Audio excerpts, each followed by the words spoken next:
Good evening and welcome to the American Rock Art Research Association's online lecture series. I am Peter Anick, ARARA Vice President and your host for tonight's presentation. Despite the American in our name, ARARA's rock art interests extend well beyond America's borders, and tonight we will be traveling far off in both space and time. Ice Age art has fascinated researchers since its recognition over a century ago, as it gives us clues not only about life during the Paleolithic, but also about the evolution of human cognition itself. And our speaker tonight has been right in the thick of the latest thinking in this field. Dr. April Nowell is a Paleolithic archaeologist and professor of anthropology at the University of Victoria, Canada. Her research interests are diverse and provocative. She currently directs the excavation of Lower and Middle Paleolithic sites in Jordan and is collaborating in the study of cave art in Australia.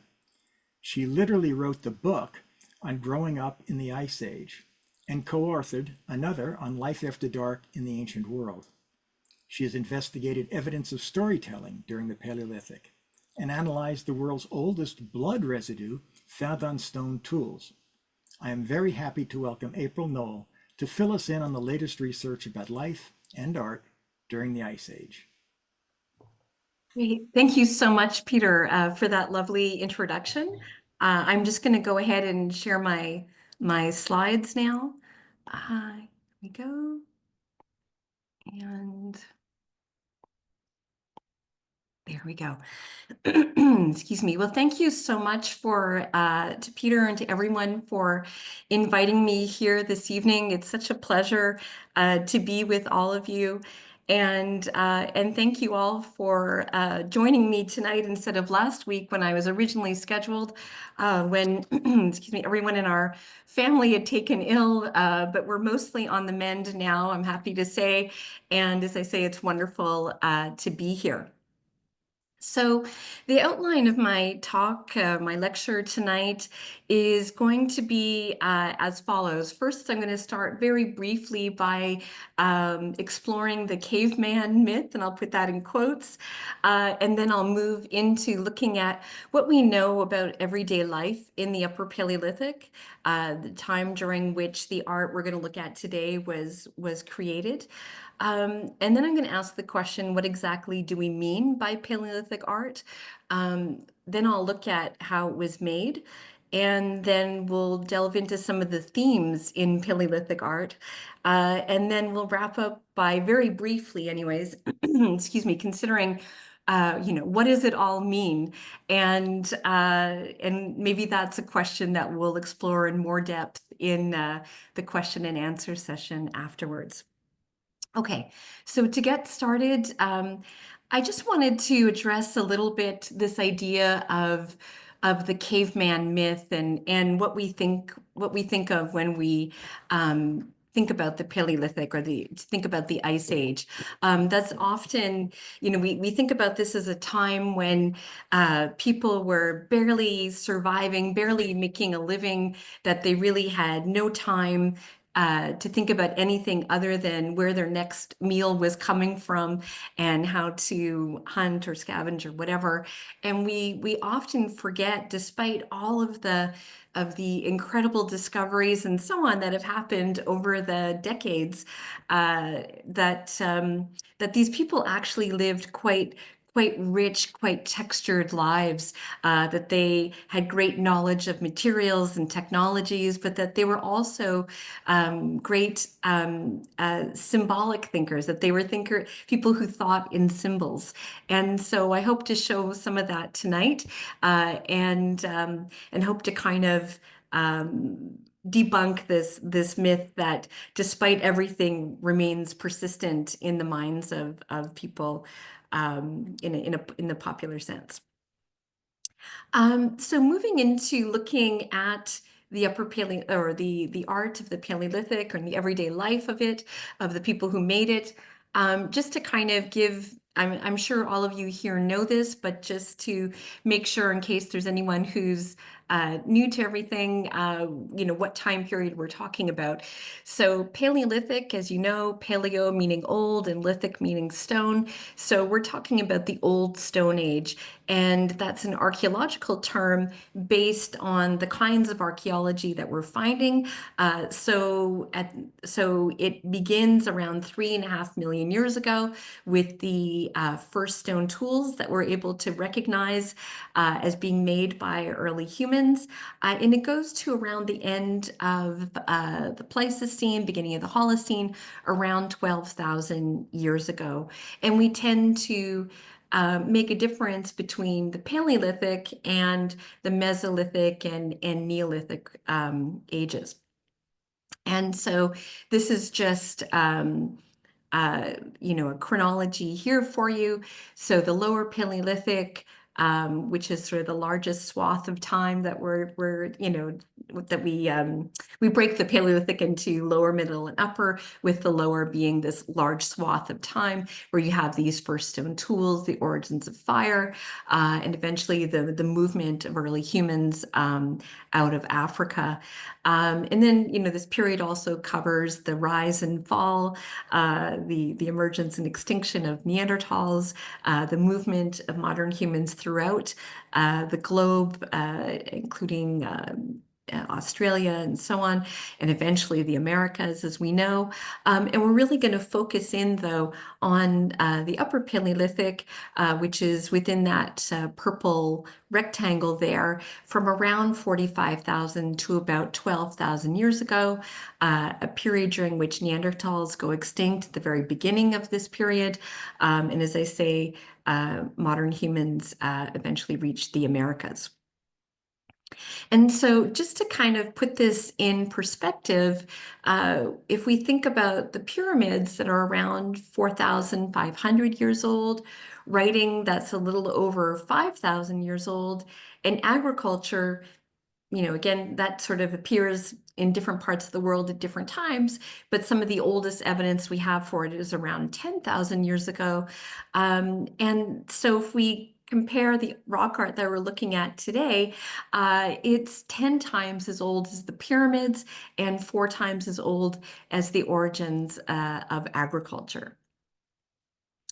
And when we ask the question of who are the people behind the art, who are the ones holding the brushes or blowing the paint, blowing the pigment onto the cave walls, these are the people we're talking about. So the vast majority of the rock art that we know of, and certainly the rock art that I'm going to talk about today or tonight, is all created by anatomically modern humans. So people who were just like us, Homo sapiens, in other words, people we could have interbred with and had fertile offspring with, and so on.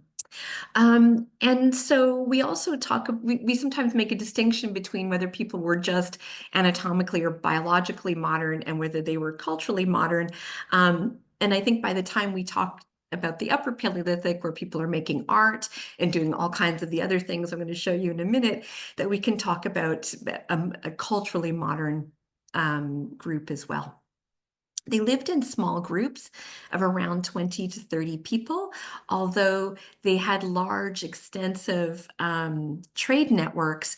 And so not only were people trading goods and ideas, but they're also trading people. So, or not trading, but they're coming into contact with other people. And so they would have had they would have been living in these small groups, but they wouldn't have been isolated in the sense that they would have had these much larger social groups that could have come together in times of trouble, or provided resources and so on when some areas were resource poor and that kind of thing. So this real social network, this safety network that they were able to draw upon.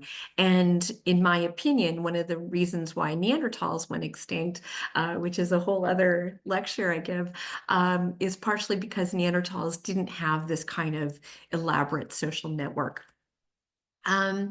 And so we also know that people during the Upper Paleolithic were living about 20% longer than, say, Neanderthals and others living in the Middle Paleolithic. So, which means we think they were living somewhere, probably the oldest were living to about 60 years old, which is quite a lot older than we normally think of for Ice Age peoples or Upper Paleolithic peoples. People usually say to me, because I study children as well, what's a child when everyone dies at 20? I'm like, well, no, luckily not everyone's dying at 20. They actually have a fairly long lifespan, living quite healthy lives, actually, from what we can see. And it's not really until the beginnings of agriculture that we see a decline in, at least initially anyways, a decline in health. So they are mostly nomadic hunter-gatherers, but there are examples of semi-sedentary occupations, particularly in Central and Eastern Europe. So in the Czech Republic or Czechia, in Russia, and so on, we see these really dense occupations and where people are making ceramics and so on. And so we think those people may have been semi-sedentary, so living in one place for an extended period of time before shifting probably seasonally to somewhere else and then coming back again. And so in terms of the kinds of sites that they had, though, they lived in caves. So that's one thing about a caveman myth that's actually that's actually correct, is they did live in caves sometimes, although it doesn't seem to be that the caves that they're painting in are the ones they're living in. They also lived in rock shelters. So and in caves and in rock shelters, we actually see that they're modifying their environment. We can see that they've carved out little hooks, for example, and we think they may have been hanging pelts or hides and so on to maybe keep the sun out or to keep the warmth in, depending on the time of year. We also know they lived in open air sites, and coming back to that example of semi-sedentary existence in Russia and Ukraine and so on, we have examples of semi-subterranean dwellings where people are using mammoth bones and sod and so on, or hides, to create a nice warm shelter. And so we also have examples of tents as well, or at least the remnants of tents. We know that they hunted mammoths and reindeer and other large herbivores, but they also were really knowledgeable about plant materials. So they gathered plants and they probably used those not only for eating, but they probably used them for medicine and also maybe for dyeing their textiles. So they were really knowledgeable about the plants in their environment. And people are doing a lot of interesting work now, looking at dental plaque and being able to see the kinds of evidence of the plants people were consuming. So we're getting evidence in a number of different ways of the plants that they were processing. And then, as I mentioned earlier, these extensive trade networks. So we have shells moving from the coast inland. We have mammoth ivory moving from places where there are mammoths to places where there aren't. And so lots of goods moving back and forth. For example, we have red deer teeth coming from Spain into France that seem to have been incised, decorated, but we don't know whether it happened in Spain or they were just importing the teeth and decorating them in France. So lots of movement of goods and people and ideas to make a really connected kind of social situation, living situation. Um, and then people also lived during a period of climactic instability. There's a great book that's quite a bit older now, but it has the wonderful title of The Age of Chaos, and it's about the climactic instability. And if you were to graph the highs and lows, the average highs and lows over time, you would see this kind of spiky chart. So people were living over generations. They were adjusting to the fluctuation between intense cold of glacials and relative warmth of interglacials, and myriad of sort of minor changes within those larger periods. And so over time, we see landscapes and ecosystems transforming from woodland vegetation to more what we would call a mammoth steppe. And I have an artist's reconstruction here of a mammoth steppe just to give you a sense of it. You can see there'd be these high productivity grasses, herbs, and willow shrubs, and so on. It was quite arid, but when water is being captured in the ice sheets. And so, in fact, a lot of people talk about it being very dusty, this sort of loose or windblown dust at this time. And so the landscape was dominated by species like reindeer and bison and horses and woolly mammoths, the kinds of things that we see in the rock art of this period. So not too surprising that for the most part, people are painting what they see. Of course, the landscape wouldn't be as full of animals. The biomass wouldn't be as dense as it is in this picture, but it's just to kind of give you a sense of the different kinds of animals that would be around at that time. Um, and so then to move on then to looking at a little bit about what we know about this time period then, or about the kinds of things that people were engaging in. So rather than only having time for their next meal, uh, Ice Age peoples or Upper Paleolithic peoples did a lot of different kinds of craft production, including ceramics. And ceramics are things that we often think, or is a technology or a craft that we think we often associate with the emergence of excuse me, of agriculture, because we tend to think of the first pots or the first ceramics as being pottery, as being these pots that you might cook in, or jars for holding grain or something like that. And it would be something that you wouldn't want to move around in any way. Um, but what we see is actually the earliest ceramics are clay figurines, animals and humans.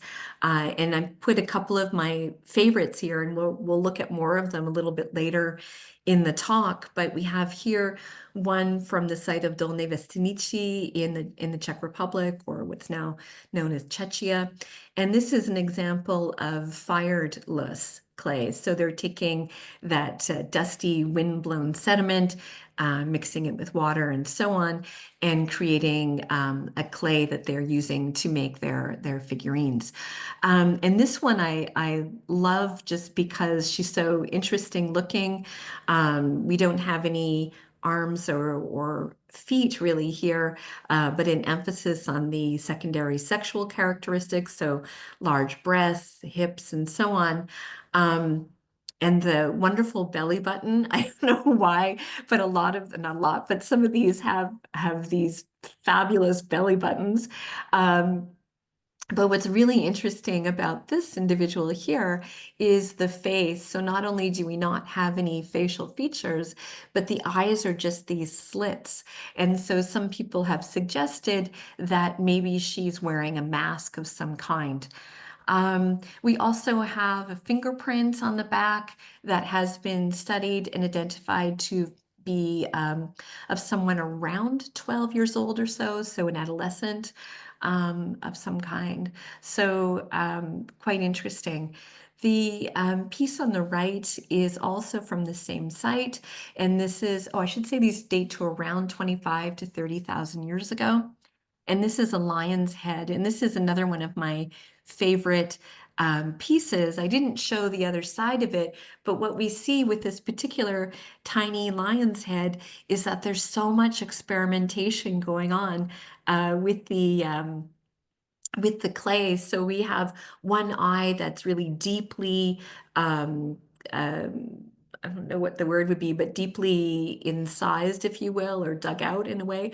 Whereas on the other eye is just like a little slash almost. And the ears are slightly different and so on. So it looks like someone was practicing with rendering eyes, rendering ears, getting a sense of the properties of this clay and what you could do with it.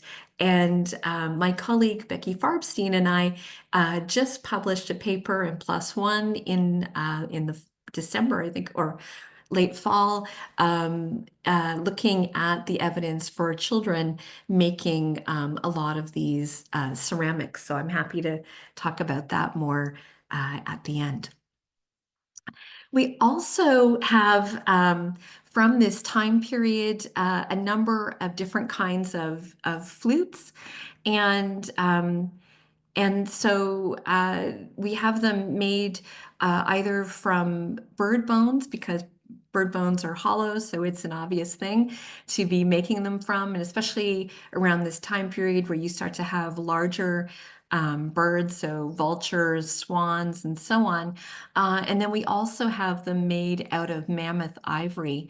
And just to talk a little bit about the mammoth ivory ones, the amount of work that would have to go into making a flute like this is just incredible. You have to take the ivory from this tusk, and as you can imagine, the tusk is curved, right? So you have to find a piece that is relatively straight and make it as straight as possible, and then you have to split it. Scoop out everything, make it hollow inside, and then put it back together and seal it. So we know that they're making a sealant or a type of adhesive or glue to make it as airtight as possible. We see that they've made little lines to be able to guide them for putting it back the way it was. They make the finger holes, and there's actually parts where you can kind of rest your fingers for the finger holes to play the flute. And we have a large number of them, but most of them are coming from Germany and France.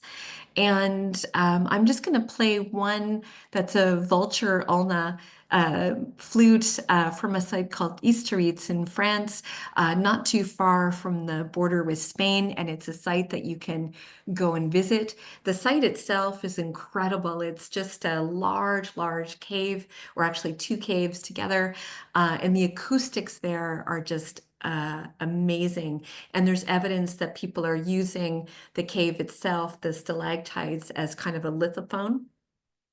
But it's also where we find a lot of these flutes. So I'm just going to play some of the music here for you just very briefly, so you can get a sense of what the one of the flutes anyways sounds like.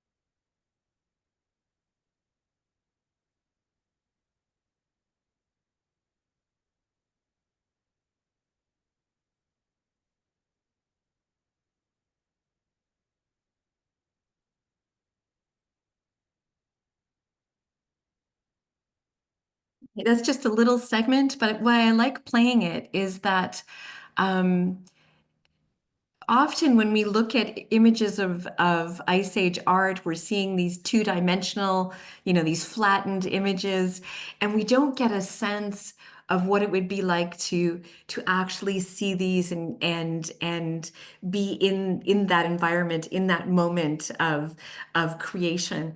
And what I how do I put this? I guess for me, we forget that the floor would have been of these caves would have been uneven, that we would have heard water dripping. I know a lot of you go into these caves, so it's more familiar to you than most people that I speak to about this.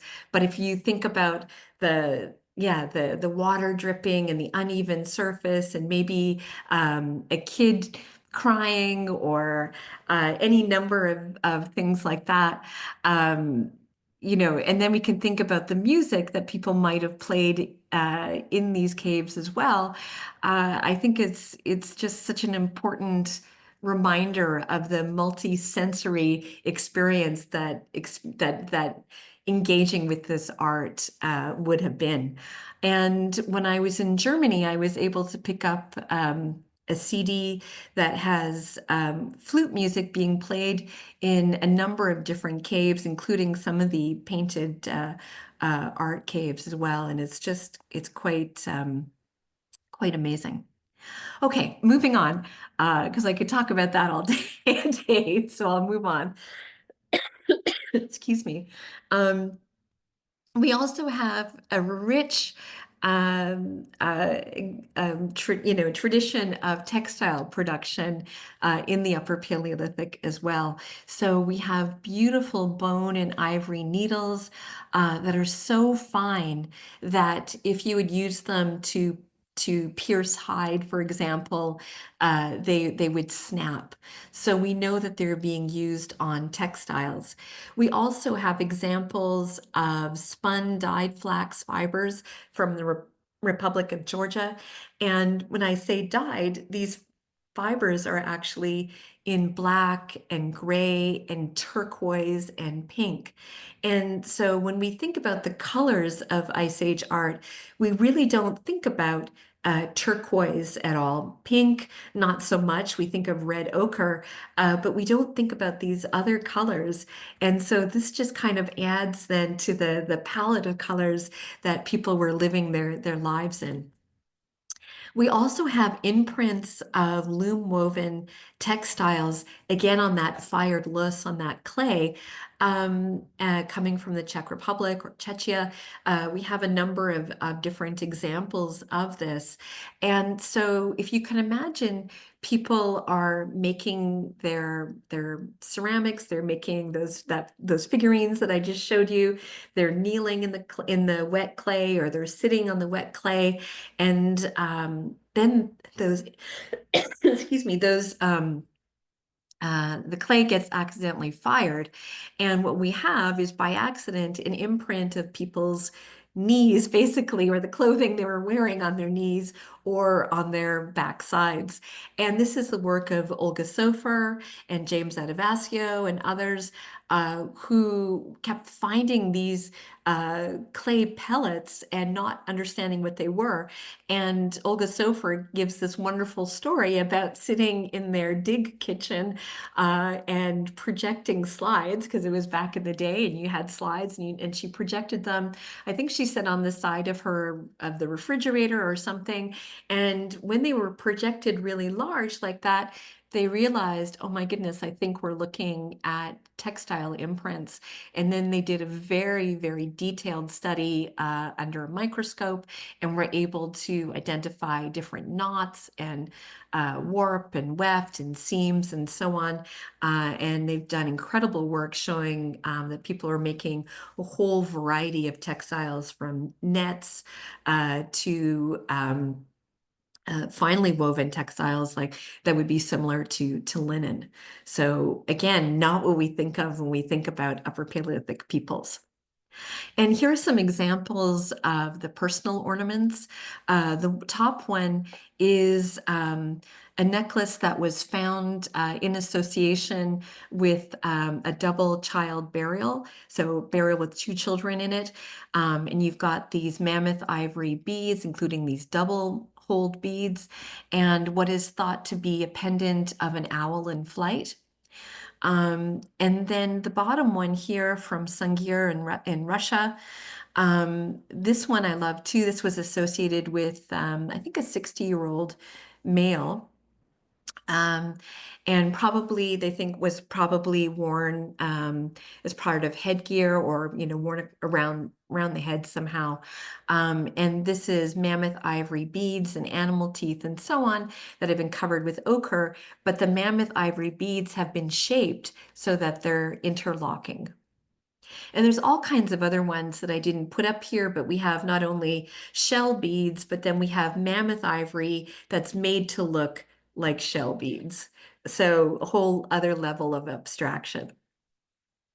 And then we know that people had very elaborate stone tools. So we have Magdalenian harpoons, so a fishing technology. We have spear throwers or atlatls. And some of them, we have a couple of the ones here that are probably deer. We have a couple that are like virtually identical to each other. And then we have other ones with other kinds of animals and so on them. And then these laurel leaf points here, these very often very beautifully fluted uh, points, and some of them are so large and so fine and found in caches that if you tried to use them as a functional point, projectile point, it would again snap. It wouldn't be useful. Others, of course, I think were very much used as projectile points.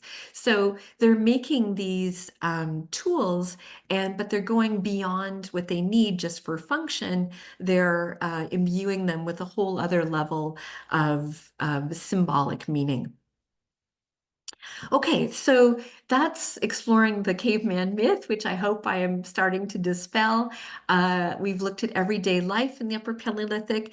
And then, so what do I mean when I say Paleolithic art? Well, we tend to have two categories of art. We have portable and parietal. And again, these are terms that are going to be way more familiar to all of you than when I normally give more public talks. So portable art, anything that you can move around. And so again, these little tiny figurines out of ivory or clay or whatever. But we could also throw in, some of the items of personal ornament and so on. We don't need to make a big distinction between art and craft in the way that some people have done more recently. And then, of course, parietal art, anything that's on the walls of the of caves and rock shelters and so on. When we think about the distribution in time and space of the art, we're talking about over 400 sites approximately. The furthest example west that we know of is Creswell Craigs in the UK. And this is a site that's open to the public. You can go and view it the next time you're overseas. And then the furthest east that we know of so far is Kapova Cave in Russia. And then we're starting to fill in the gaps, though, like this example from Croatia. But the concentration by far, more than 90% of the rock art that we have from the Upper Paleolithic tends to be concentrated in Europe, anyways, tends to be concentrated in Southwest France and Northern Spain. So I'm not covering the rock art from Indonesia and Australia today. Of course, that's a whole other record of spectacular imagery. But when we're focused on Europe as we are today, 90% of the rock art is in that little area. And I'll do a little shameless plug here. One of my side gigs is that I work for the Smithsonian as one of their tour experts, and we take people to see a number of these caves. So if you ever want to join us on a Smithsonian journey, come see the rock art with us.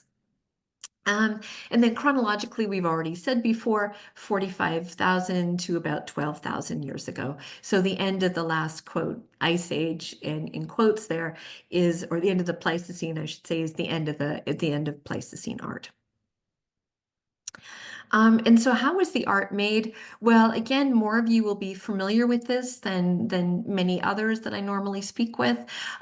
So the pigments are, as all of you know, basically different types of naturally occurring minerals that have been often ground up, although we do know they use them whole as crayons as well. We also are starting to learn a lot about the paint recipes and how complex they were and changes in formula over time. But our red is iron oxide, usually hematite or red ochre. We have yellow ochre, black, which is either a manganese dioxide or a charcoal. If it's charcoal, then we're lucky because we can date the site, we can date the art, but a lot of it is made with manganese, unfortunately for us. So we have to find other means for dating it. We have white, we have brown, and we don't really see blues or greens in the rock art itself. And it could be that we used to think it's because they're too difficult. Excuse me, too difficult to make. It could be that they don't adhere as well. It's taphonomic, they just don't last as well. Or it could be that people are selecting from amongst this palette that I mentioned earlier to use certain colors for textiles and certain colors for art. We do have some figurines from Russia from Siberia that have traces of blue and vermilion on them. So we do know they are using different colors for different situations.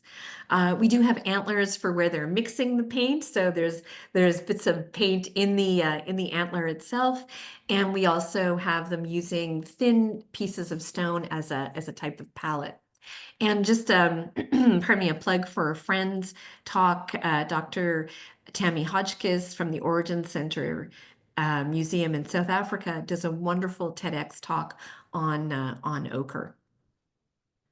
In terms of how they applied the pigment, it's probably similar to what you see in other parts of the world where a lot of you are working or are more familiar with the art. So they use their fingers, they use their hands, they can use ochre and charcoal crayons. They probably also used animal hair brushes.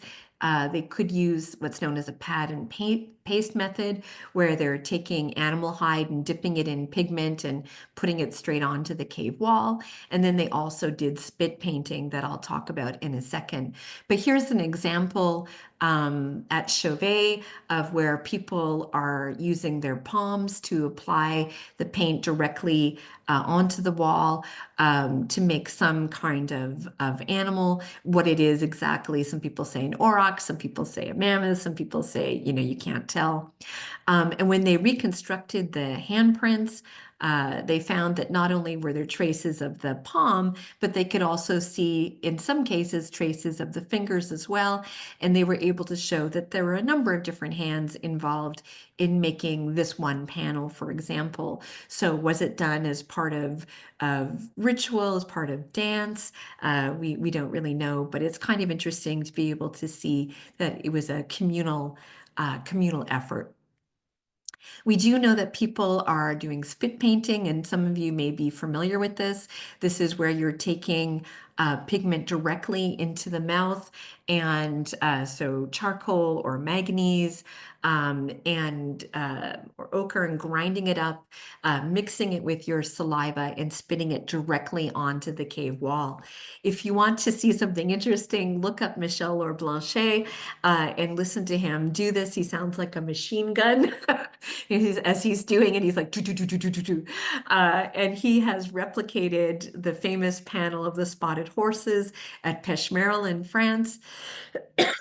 Excuse me, that has two horses, a sturgeon, a whole bunch of dots and so on, and handprints. And he thinks it probably took someone between 5 and 6 hours a day for over 5 to 6 days to create this panel, that after that amount of, after 5 or 6 hours, you're kind of done. You want to get out of that cave. And but really fascinating. Another technique that's been found recently is that people have realized that you can use two different bird bones and blow through one bird bone, again because it's hollow, have the other bird bone in the in sort of a liquid pigment, and the as you blow across, it draws the pigment up out of the second one, and you can use that to apply paint as well. Um, and then, of course, we know that people are using the natural topography of the cave wall as well. And so, one of my favorites here is a site that you can visit, the Grotte de Cognac in France, where they're using the natural flowstone to give a sense of the shagginess of the ibex coat. So, we have to remember their canvases are not flat. And again, those of you who've seen a ton of rock art, as I know almost everyone here tonight has, we're not talking about flat canvases. So they're using the canvas to their best advantage. Convexities give volume, concavities are an eye, animals emerge out of or into cracks and so on. And you have an example here of bison in Altamira where they're using the natural convexities of the ceiling to give again this sense of three-dimensionality to the bison. We also know that they're using lighting and movement, and there's been a lot of work recently looking at the effect of candlelight and that sort of flickering of the light. There's a paper where they used virtual reality to reconstruct what the art would have looked like by candlelight and firelight and so on. So really interesting study to take a look at.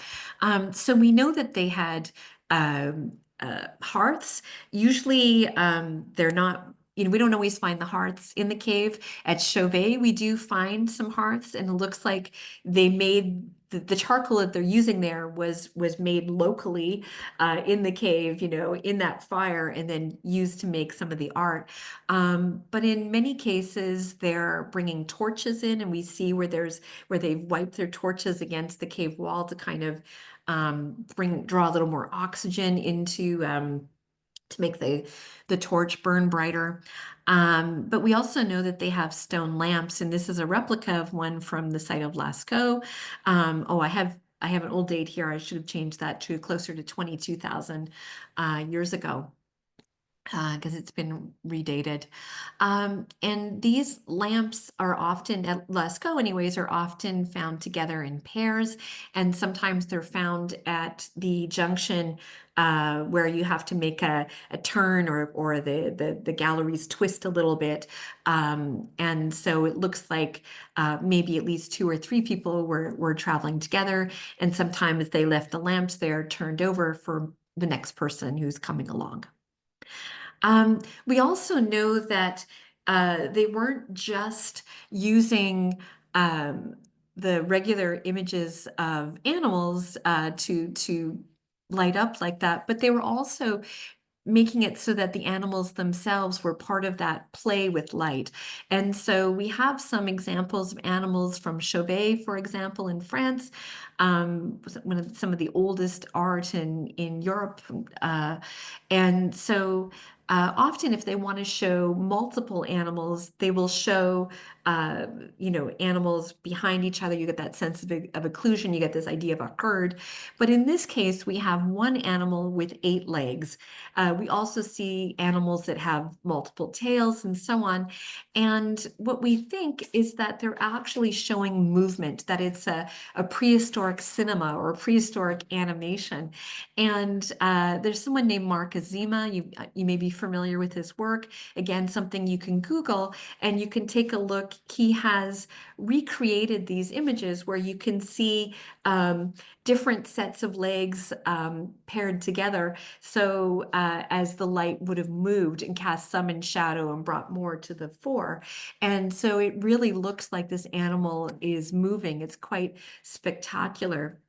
When I was in Portugal a couple of summers ago, I did a moonlight tour of an open air rock art site. Open air rock art is, virtually unheard of in my time period, but there is in the Coa Valley in Portugal, spectacular rock art there.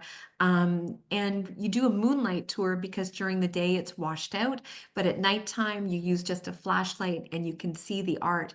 And it's the only place in Europe where I've visited Ice Age art where it's been okay to take photographs. And so I just wanted to show you what we have here is one horse, but you can see it's a horse that has 3 heads. And so And you can see, so starting with the one at the top, the back line, one head that's kind of raised, the middle head there that's kind of lowered down, looking down, and then of course the last one that's really pointing downwards. And so it shows an animal that's in the process of raising and lowering its head. So there's one body with three necks coming from that body. So they're not trying to show three different horses. They're in fact showing one horse in three different positions. So again, that idea of a prehistoric cinema. So if we look at themes of art, we tend to think of anyways, the vast majority of images being animals. It's not quite true. We're going to see that cave signs actually outnumber animals sometimes. But these are the ones that stick in our mind are the animals. And so we have carnivores like the panel of lions at Chauvet.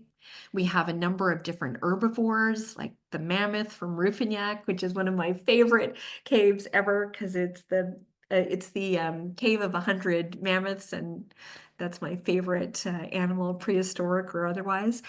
We have the ibex, bison, uh, excuse me, rhinos and horses and so on.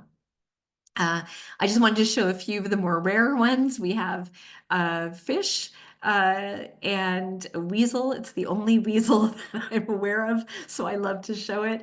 And then we have owls, at least at Chauvet and quite rarely at other places as well.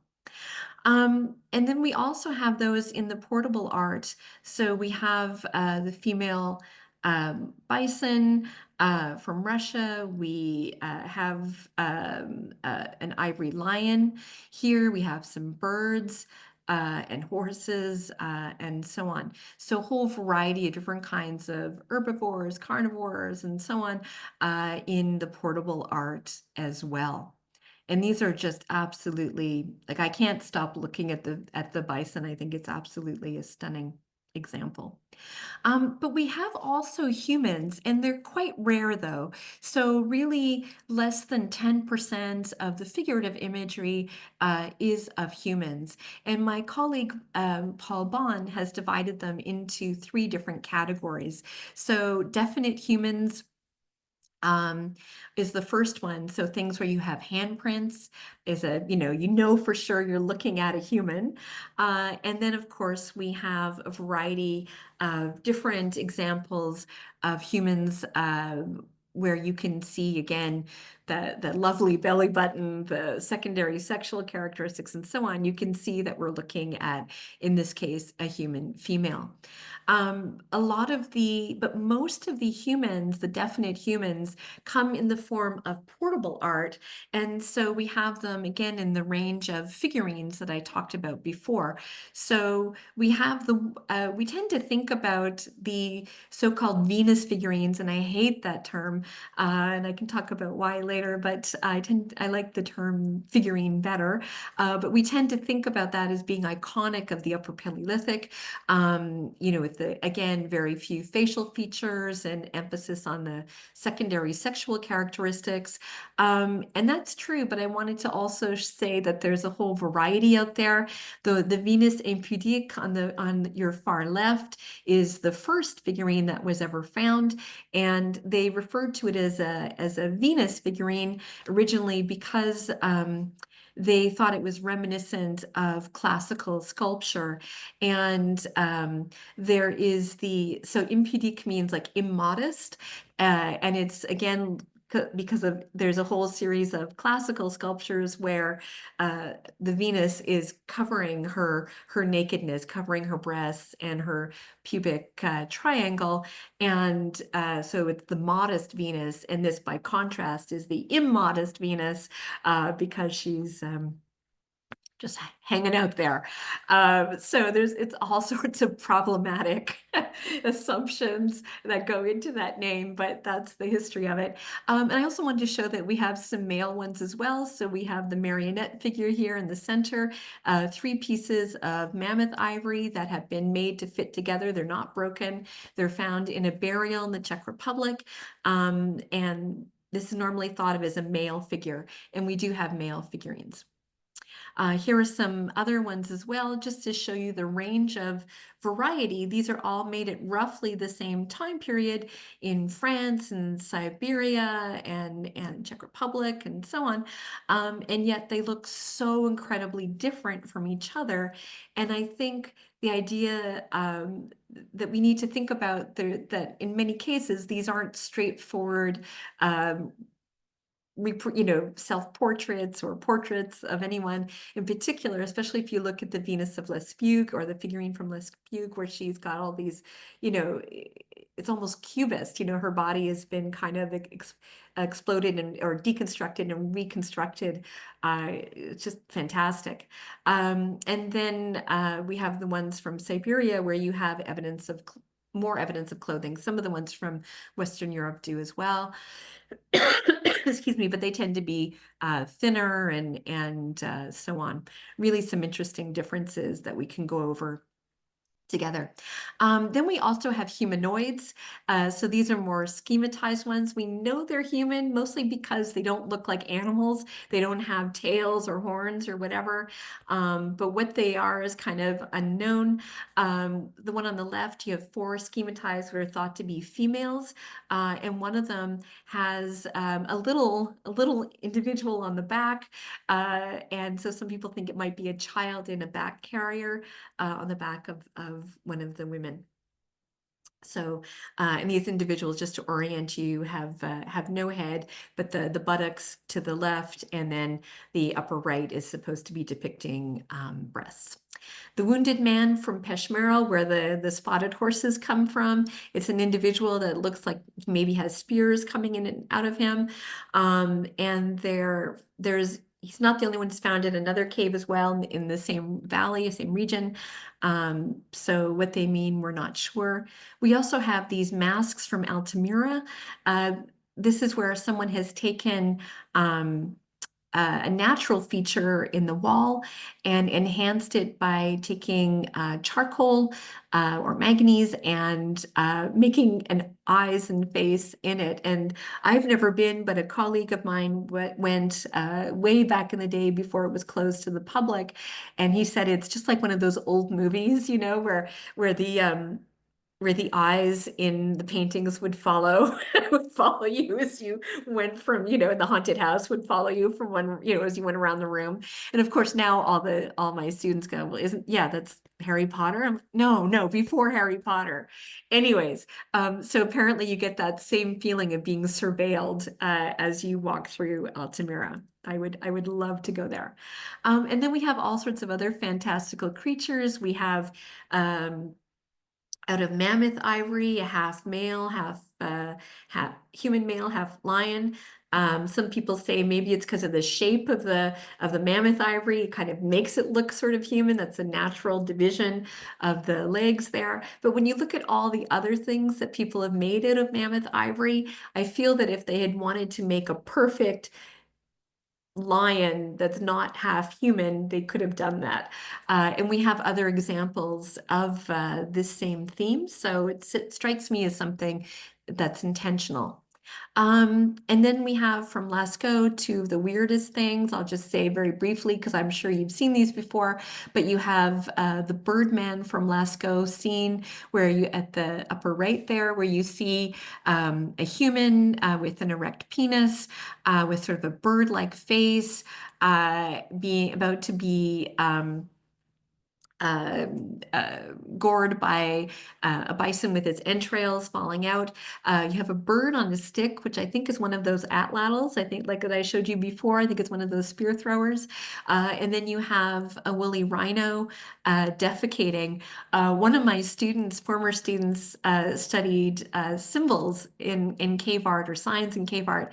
And we had a table full of PhDs staring at that rhino trying to decide, were those dots and therefore should they go in her database, or was the rhino defecating? So It was it was a debate that we had to have. I think in the end we did include that in the database just to cover all bases, so to speak. And then of course we have from on the bottom the very famous unicorn from Lascaux, which as I always say to my students, is there any problem with calling this a unicorn? And they, excuse me, they rightly point out that this is a unicorn with two horns. So how it ever got the name, we don't know. Anyways, some people have suggested that it's an individual wearing an animal skin, that it's a shaman, perhaps. If you ever get the chance, if you're in the southwest of France, in the Dordogne region, and you get a chance to go to see the replica of Lascaux, um, I can't urge you enough to go. It's one of the most spectacular replicas. This one and the one of Chauvet, phenomenal. And I have been very fortunate to see the real Lascaux when I was a grad student. Um, and I can say this experience is spectacular.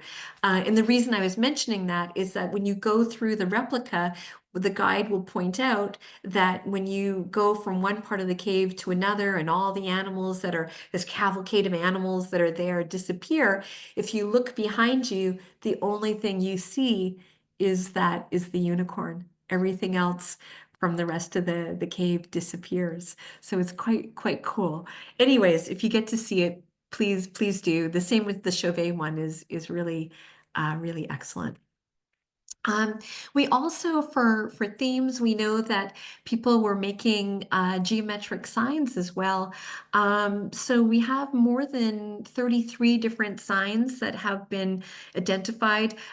This is just one typology. Others have created typologies where they see 40 or even 52 different signs that are made throughout the Upper Paleolithic, or different times in the Upper Paleolithic in different places. And so you can trend the data and see when was something popular or when did it disappear. So if they were just randomly done, you would think that you would have something like the dots and the lines everywhere. But in fact, we see that even with dots and lines, they have one of those battleship curves that we talk about in archaeology. They have a period where they emerge, where they become more popular, and where they disappear over time. And we do see, for example, a lot of signs developing in Spain first, and then making their way into France. And so there are caves in in Spain that have nothing but signs in them. So really spectacular. Oh, and I was going to say we also see them on personal ornaments and so on. And then finally, just to wrap up, and I'm sorry, this is actually a bit misleading because I'm not really going to say for sure what any of this means. Um, Many of you have heard these different ideas, and I'm sure they apply to wherever you're living in the world or where you've seen rock art in the world. Are people just creating the art for art's sake? Is it just this innate human need to express themselves?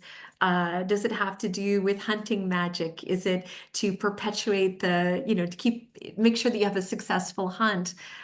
Is it fertility magic to make sure that the herds are plentiful, or that humans are fertile and plentiful throughout the generations? Is it the result of shamanism? Where we have people communing with specialists communing with the ancestors or with another world. Is the cave seen as this veil between this world and the next that the art then can penetrate? Um, is it initiation rites, for example, or is it for teaching kids, or is it, as I've been talking about recently in my own work, maybe to do with oral storytelling? Is it the visual component for oral storytelling? Margaret Conkey, maybe some of you know her work. She's a pioneer in gender archaeology and in Upper Paleolithic rock art studies and so on. And she gives a wonderful talk on her work, and she talks about a colleague of hers, I think from South Africa, who is, oh no, sorry, in Australia, who's asking Aboriginal elders about their art. And she says, is it is it about hunting? Is it about the ancestors? Is it to bring on the rains? Is it for protection? Is it to initiate adolescence? Is it, for, or is it just art for art's sake? And the elder looks at her and says, yes. So in other words, it's all of those things and more. It's all of those things at once. And so I tend to think that this idea that we have this grand vitalistic scheme, that it's all about hunting magic or it's all about shamanism throughout time and space in the Upper Paleolithic, I think, I think that's the wrong approach. I think we miss so much when we do that. And so the way that people who study art in my time period now are really moving is that they're moving away from trying to see what this bison meant. And as Margaret Conkey says, she stopped apologizing for not being able to tell someone what a particular bison meant and what it symbolized. But instead, the field for the last few decades has really been moving towards a forensic approach to studying the art. And this may be the same where all of you are working as well. So we're asking questions about who's making the art. So we're looking at handprints and footprints and digital tracings or finger flutings. We're using things like virtual reality, as we talked about earlier, and to reconstruct what the light was like and to think about how people move through space and to think about the sound, to create these soundscapes inside and outside the caves. Of course, we're dating things to be able to put them in chronological order. We use software to enhance the images, and I'm sure all of you are familiar with things like D-Stretch, for example, that can bring out images that to the naked eye have disappeared. Where I work in Australia, we're also using machine learning to look at patterning. Can we see, when we're looking at finger flutings, can we see whether it was made by a male hand or a female hand, for example? And that's just the beginning with the kinds of things we're doing there. And then we're also grounding all of this in ethnographic study as well. And then, of course, the other aspect that we're really conscious of is how do we protect the art? So limiting visitors, making replicas. So the replica of Lascaux, for example, is so detailed. They scanned the entire cave, which has now been closed to the public for many years now. But that scan was so detailed that not only is the replica phenomenal, but in fact, they've found engravings that no one had ever seen before and are actually not, I've been told, are not in the replica because they haven't been published yet. So I'm waiting for that to come out. And then, of course, working with local communities. So that's a really huge part of where I work in Australia, is working with local communities. And so in conclusion, then, the two sort of major arcs or stories that I wanted to tell or share tonight is that we really, when we study the art and we contextualize it, it really helps us to debunk that caveman myth and really understand that people lived these rich, textured lives, that they were fully modern humans that had rich knowledge of their materials and a rich material culture, but that they also lived these complex social and symbolic lives. And we see that when communities come together to make this art and when they make decisions about what themes and styles and pigment recipes and when pigment recipes change. So it gives us really a window into this much more varied world than I think we normally think of when we think of people living during this time. And then the other arc or the other sort of trajectory that we see in my area of research is this move away from specific meanings to taking a forensic approach to bringing us closer to understanding who's making the art, how they're making it, and then eventually that might even get us to the why. Because and as Margaret Conkey says, it helps us to move away from what this bison meant to understanding why the making of marks was meaningful to certain people in certain times, in certain places, that that the art is a way of engaging with the world, living in uh, a visual a visual culture, a complex visual culture, if you will. So it helps us then to understand maybe not the specifics of the art, but to understand the art in the terms or on the terms of the people who made it, and to understand why the making of marks then was meaningful. Thank you. And now we can maybe take some questions. Oops, and I'll stop sharing my screen. Here we go. Oh, thank you so much, April. It was like a real pleasure to delve back into those caves. As Thanks, and anyone who's, sorry I went over a little bit, but got yeah, excited. time flies when you're in there. I mean, you know Yeah, what it's like with absolutely. those cave tours, right? They seem to go so fast. Next thing you know, you're back out to the sunlight. It's like, well, I want to Exactly. get in there. Exactly. Yep. So let's see what we've got in the way of questions. Um, so some on the let's see. Okay, so just to comment on the clay Mhm. figurines. So were they? How were they fired? Do you know? Were they just put into a fire, or were there actually some sort of kiln involved, or what?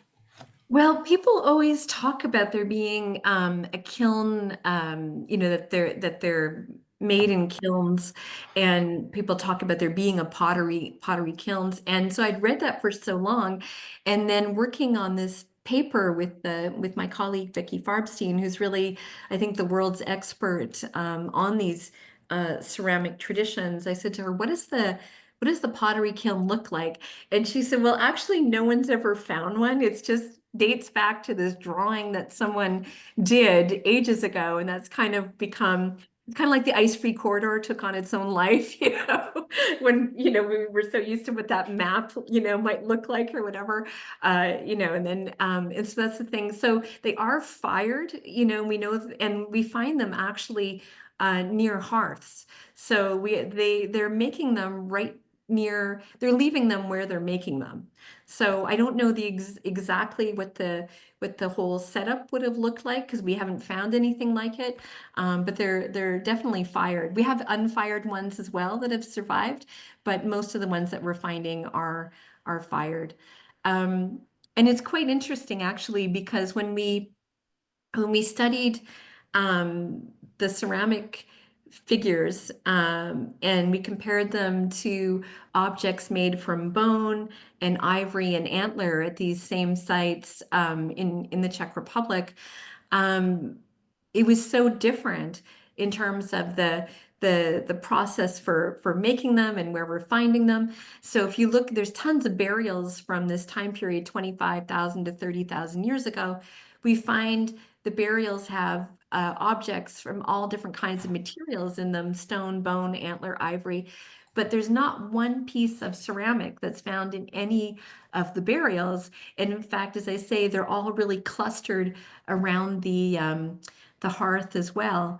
And so that was another reason that we thought maybe these things, well, it's one of the millions of reasons we think maybe these are being made primarily by kids, that they're being made and played with and used close to where they're eventually abandoned. So. Yeah, and they tend to be very small as well, right? Yeah, a lot of them are the um, figurine from Dolce Vesnici with the slits for eyes is like the largest one that we have, or one of the largest ones, but generally they're really small. Yeah. Yeah, so again, small hands maybe making them. Yeah, and we have little fingerprints, like on some of them, there's tiny fingerprints and so on. So it's a really interesting kind of thing. And we see like lots of evidence for experimentation and all sorts of stuff that we don't see with the ivory and bone. Like they're much more regulated, whereas I think the Smithsonian did an article on it and they called it prehistoric Play-Doh, which is a catchy. It makes you want to click on the article, but in a sense, this idea of learning through play, I think, comes out nicely in that title. So. Yeah. Someone else asked about the fingerprints on the back of the figurine. Um, Mhm. so were they embedded into the clay so that they were Yeah. actually marks of the person who made it, or were they prints that came later from someone handling it? No, actually in the clay itself from the manufacturer of it. And that's actually what's really fun. So it's not only that piece, but there's a number of others. I forget the total number, maybe like 40 or 42, something like that. And so you can see because they're done, prior to firing, because they're done while they're being manufactured, that it's that kids are actually participating in the manufacture. So there are some adult ones as well. So it's not, but it's not like, kids are just standing around watching. There's some like literal evidence of hands-on work as well. And is there evidence with the fingerprints that the quality of the figurine or whatever it is different for the ones that have child's prints on it versus adults? Yeah, there's not a huge amount of ones that have adult ones on them. Most of the ones that we look at are younger children and kind of younger adolescents. And again, we have to be a little careful because there's a bit of a plus minus in terms of the age range on these things. But with the evidence from the Czech colleagues is that most of these are have these children's handprints or adolescent handprints on or fingerprints on them. Um, and yeah, we looked at different things. We looked at size, we looked at evidence for experimentation, we looked at the complexity of the um, process itself. So with something like ivory and bone and antler, well, take ivory, for example, you need to either scavenge the ivory or you need to hunt a mammoth. Either way, you have to get that ivory. And you have to go off site. You have to, usually a larger number of people to bring the material back and you have to process it and all these sorts of steps. Whereas it looks like for the clay, they're just making it from the sediment right on the site. So it can be done by one person locally, like they don't have to be out of mom and dad's view at all. Not that they were probably helicopter parents in the way that we are today, but nonetheless, they didn't have to go that far. And it's an easy material to work with. It's quite forgiving. If you make a mistake, you switch it up, you start over. And we see ethnographically and archaeologically that tons and tons of examples of kids making, in particular, animal figurines. And so that's what we see here. And again, we also looked at how far are these objects traveling from where they were made, and so on. So there's a real difference between the clay and everything else that's being worked at the site. Okay. We have a comment from Janet Lever Wood, who seems to have had some experience with some, and she has just some comments talking about clay figurines fired and kills made from mammoth ribs. Are you familiar with that? No, I mean, people have talked about different things, but as I say, we haven't really found anything, unfortunately. But so she's meaning to make like a kiln itself out of a mammoth, Yeah, out I'm of not mammoth sure. bones. Uh, but she says some of them are very highly decorated with geometric patterns. Oh, the bones? Yeah, yeah, yeah. Or maybe the figurines. I can't really say exactly which is being referred to here. Maybe she can type back into the comments and we can see. on that one. Cool. There was also some questions about, let's see, about the textile marks. Is there Mhm. evidence for a particular type of loom that might have been needed to produce what they're seeing? Yeah, so that's also another thing that I had read about so much, loom woven textiles. And I, grew up on Little House on the Prairie, so my idea of a loom was Yeah. quite different. And of course, being a city girl, I grew up in Montreal, like I don't do it, I just all of this is quite foreign to me.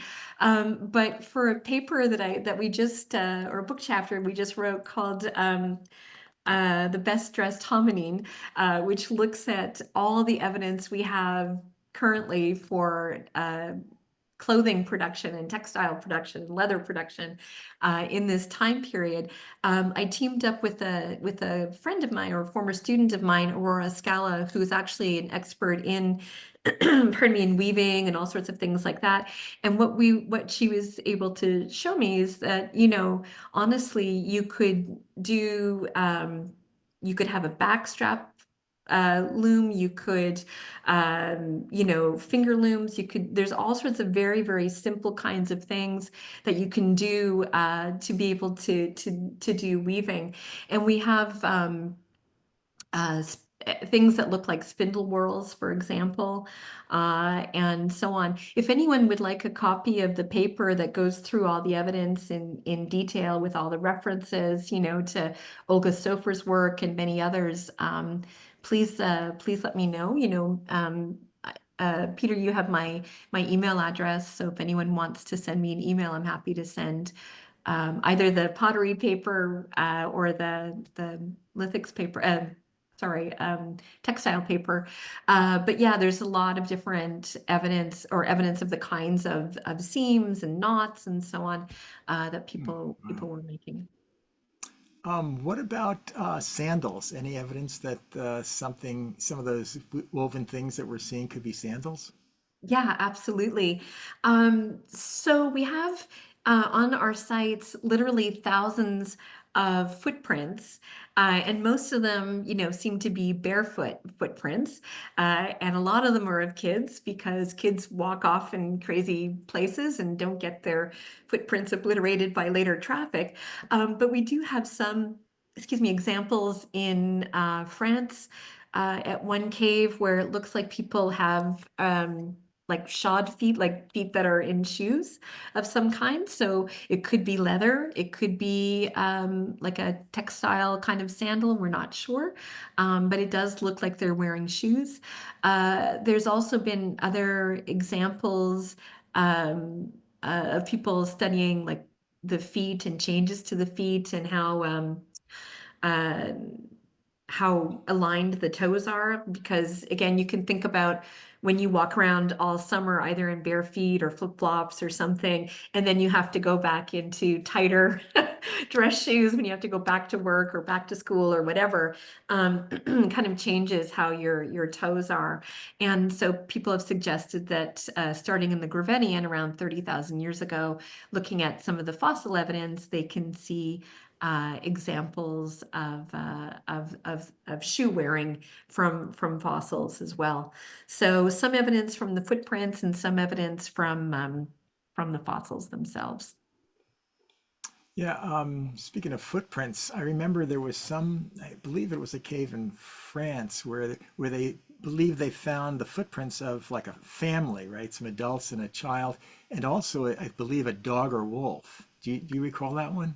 Yeah, so that's the site of Basura, if that's the one you're talking about, because we do have actually a number of sites where it looks like there's a bunch of kids and maybe a dog or something, but the one I think you're talking about is the Basura cave in Italy, and Italy. it's in Lingura. It's right on the border between Monaco and Italy. And a friend of mine is so lucky that's where his he doesn't work at that site, but he works at one adjacent. And I thought, wow, you have a hard life working right there. Um, excuse me. Sorry, I'm still getting over this thing I had last week. Anyways, so what they can see and I always sort of describe it to people as kind of a rainy day in the Paleolithic, perhaps, who knows? But we know that this family goes towards this cave, and it would have been really beautiful. It would have been covered with wildflowers and so on. And as before they go into the cave, they stop and they collect some pine boughs and they put resin on them and they make a little torch and they light that and they use that to guide them through the cave. And you can see there's, I'm just for the sake of simplicity, I'll say a mom, dad, and 3 kids. We don't know for sure, but um, with an adolescent and a younger kid and then a toddler around, like a young child, basically. And maybe with the dog or wolf in tow. I've asked the actual excavators about that because I was being interviewed for a documentary on wolves, and they wouldn't commit to saying for sure that's what it is. So I couldn't use that in my interview, unfortunately, but it's possible. Anyways, so they're going through, and then you can see that they're sticking close to the wall. You can see their handprints. The cave slopes down, and eventually they start stooping down, and eventually they're on their knees crawling. So we have evidence of their knee prints. So they go from footprints to knee prints, and then they get so low and they get to a part that's really muddy, and you can see that the dad is kind of, or the male is sort of leaning back on his heels going, do I want to go forward? Can I take the kids through this or not? But they go through this kind of muddy um, lake kind of thing. They go over boulders, they duck under stalactites and go around stalagmites and so on until they get to this chamber that archaeologists call the Chamber of Mysteries. And the adults start putting handprints on the ceiling. The kids take some of that mud and make little and slap it onto the stalagmite and make finger flutings all the way around. So the oldest at the highest level and the youngest at the lowest level. So you can see, like, it's just so beautiful. And apparently from people reconstructing the footprints, they don't stay that long. And they decide to make their way back out of the cave, and leaving, they take a better route out. They take one with a higher ceiling and a drier path to get back out. And whenever I talk to people about that example, I always say, I kind of wish I could say, and then a cave lion came out of nowhere and took the toddler and ran off, which would make it exciting. I was saying that on the radio, and someone's like, "You can't say that. We're gonna have to cut that part." But actually nothing happens. Like everything from what we can see is that they make their way out and go on living their lives. And I said, but in some ways it's more compelling because we can all think about when we went hiking with our family or our friends, sometimes with a dog in tow, and it's kind of like this beautiful snapshot moment, without getting too romantic about it, but this beautiful moment in time that usually when we talk about my time period, we think is impossible, to get to. But actually we do have these little vignettes, these little snapshots. So yeah, Yeah. one of my favorite sites. Yeah, I've always thought that it would be very risky to be the first to go into one of these caves without a dog. Yeah, yeah. Well, I'm sure all of you know Jean-Claude, the rock art specialist. He gave a talk at my university one time, and he talks about being, gosh, I forget where he was, but they were going to go into a cave, and they said, well, and his guide said, well, if the puma's there, we're not going to go in. We're not I going to go think it was a puma. And he's like, well, how will you know? And he said, you'll know. And they got to the cave, and the guide was like just sniffing in the air, and he's like, no, it's okay, we can go in. And so he figures that that's how people in the Paleolithic knew, for example, if a cave bear was there or not. He said, or they were just, they had a 50-50 chance. They were just lucky. Or Yeah, they're having them on. But he thinks that people would have known, perhaps, if there was an by the animal. I don't scent. know. Yeah, I uh Yeah. I I Interesting wouldn't be thought. able to, but Yeah. Speaking of finger flutings, though, you mentioned that you're trying through, I think, was it machine learning or something, distinguishing between male and female finger fluting? What kind Mhm. of features would be used to do that? Well, it's so interesting. So there's been a lot of studies to try and get at sex and age and so on in finger flutings in Europe, and in Australia. And we did a paper recently showing how it doesn't work, that a visual, like just measuring them and so on, is not a good way to be able to say whether you have, you know, Hmm. kids or adults and so on and so forth. There's a million reasons, because the flutings change shape over, they widen over time and all kinds of stuff. Um, and the work that I'm doing now in Australia is really moving away from that. We just published a paper relating the finger flutings that we're looking at in Australia to propagation ceremonies that people often do in sand drawings, for example.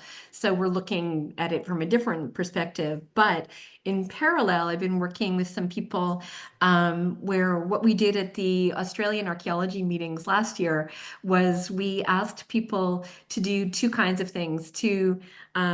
We made what's called something that's similar to what's called moon milk, which is the kind of precipitate that covers the walls and ceilings of some limestone caves. That's what people are finger fluting in, or tracing their fingers in, to make images there, or for whatever purpose. So we replicated that kind of material, and we put it on a giant easel or canvas, and we asked people to make a whole variety of different kinds of um, flutings, like with one hand or with the back of your hands or whatever. And then they could do freehand. And then we also asked people to do it in a virtual reality setting, where we had them with a virtual reality headset on and drawing in the air.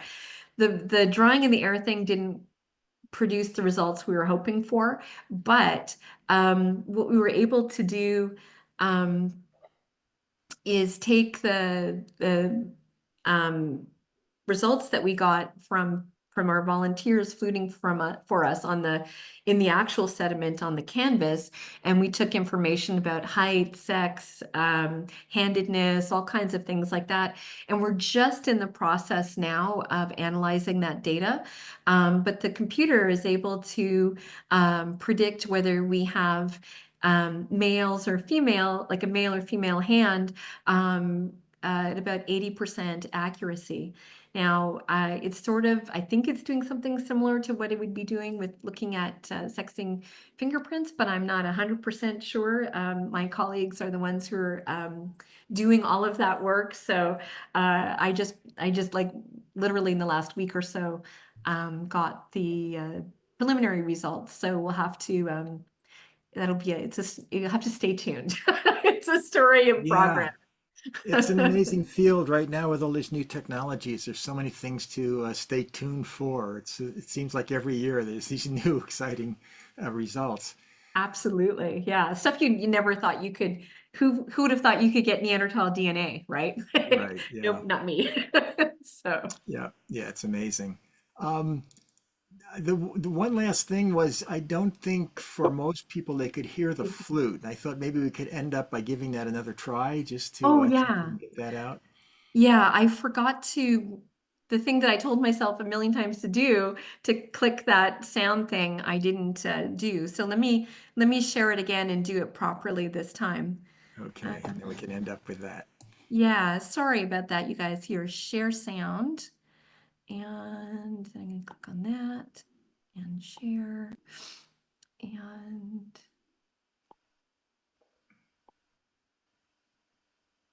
oops, sorry. Oh, Oh, and I should say, while you're doing that, if someone wants to send us an email on our ARARA site to get in touch with you, mhm. we can give them your email through that. I know there are a couple of people that were asking Oh, who yeah, wanted to be able to get in absolutely. touch. And you can also find me through the University of Victoria. If you just Google my name and UVic, I'll just pop up right there too. Oops, sorry, I went right by it, didn't I? Do-do, do-do.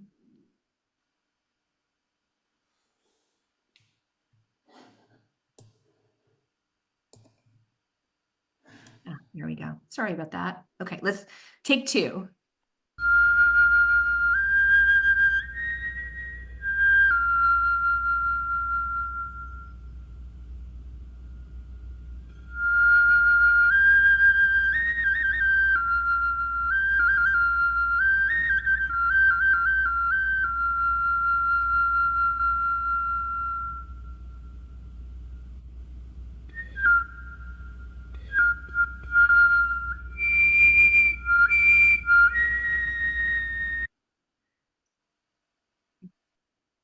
Well, that's literally a good note, I think, for us to end on. So thank you so much. This was great. And thank you to all the attendees for your interest. And I remind you that our next lecture will be in 2 weeks on March 15th, 5:30 Pacific time. And Julie Francis will be our speaker, speaking on geoarchaeology of Wyoming rock art. So we're coming back to the United States for our next one. Thank you again, April. Thank you so much for having me, and I hope everyone has a good night. Take care. Bye-bye.